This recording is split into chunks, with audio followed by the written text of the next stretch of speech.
Well, thank you for joining me and spending a few minutes thinking about something important from Scripture. And today I'm looking at the readings for the fourth Sunday in Epiphany, January 30th. And I'm choosing to talk only about Paul's first epistle to the Corinthians, chapter 13, the so-called love chapter. And in just a minute, I'm going to tell you why I think this is the critical reading for our life and times. Now let's remember, while this is an inspirational piece, this is set in the context of what Paul does in all of his epistles, and that is he sets about solving pastoral problems. He is fully aware, as we are, if any of you are pastors or church members, that problems always abound. Just people being people. So this is not just something separate and distinct from that. It's something related to it. In fact, this is what Paul says gives guidance to him in bringing to bear all the powers he has, all of the authority he has, all of his persuasive ability. This is what controls what he does. And he puts that in the most personal ways. And in fact, to illustrate that, let me read for you my somewhat free translations of the first two verses.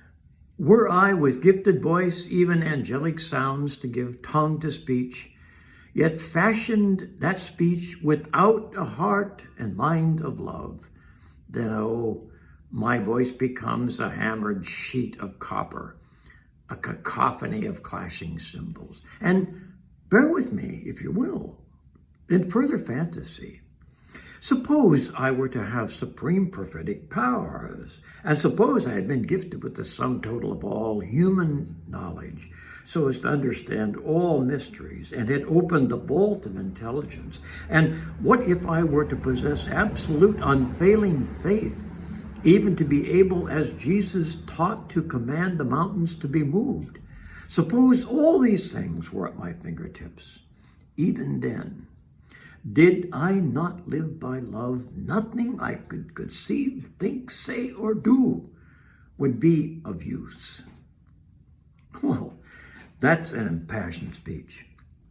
Paul has to be taken seriously. And the way we know he has to be taken seriously is that he doesn't just leave it in these general terms.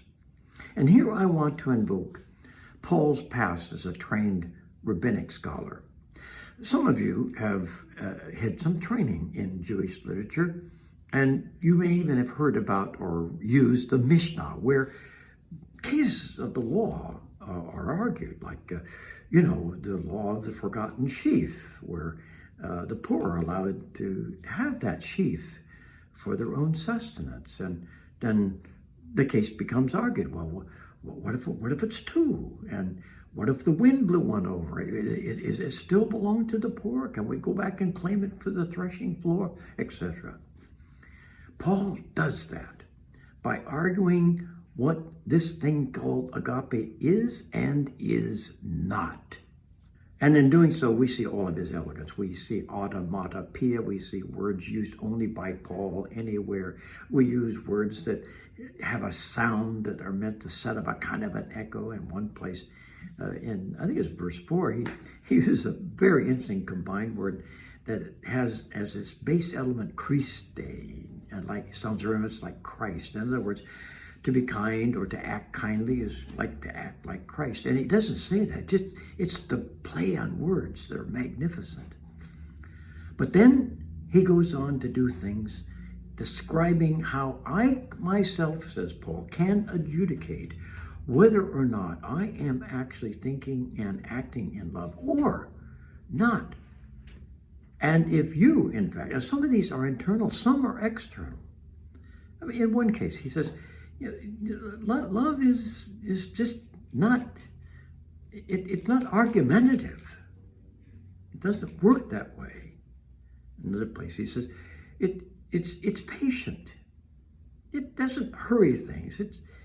It doesn't just absolutely demand that things happen in the moment, which I think they should happen. If you read through that list in this short introduction is not the place to go with those details. But I want to say that twice, in fact, Paul puts faith, and can you believe it? He puts faith in subjugation to love.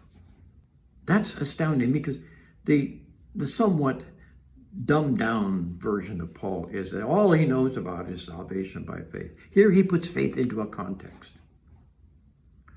And I just read my translation, but in another place. He comes very close to what he says in Romans 10, which is that love is to have faith.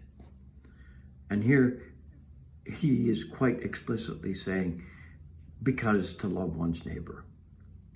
That is the correct law. That's the real law. Not the one that tries to make me better or to make me righteous before God, but that's the real law. Rather than being love a sentimental kind of a thing, agape here is defined very, very precisely in ways that we can find very helpful. Now, if you read through that list and you have beside you a thought process of what's going on in the conflicts in our world and in our culture and in our churches, you will begin to see that we seldom see that the check and balance of all of these attempts to solve problems and to come to conclusions and to make progress very, very seldom is subjugated to this notion of agape. It's good to have critical thinking. It's good to think sharply. It's good to sit down and share a meal and exchange ideas.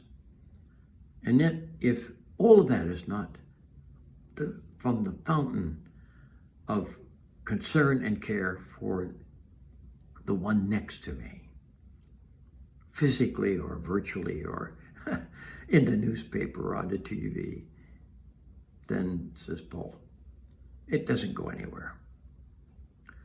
And we know that it's not going anywhere. Paul suggests that he knows why. I hope you'll take some valued moments of mindfulness to reread a good, clear copy of 1 Corinthians 13.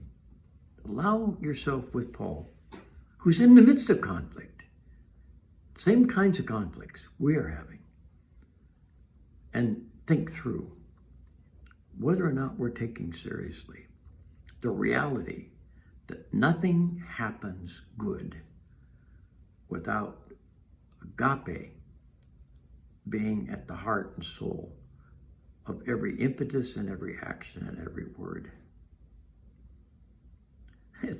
It's always good being with you. Thanks for listening. I'll look forward to seeing you next time.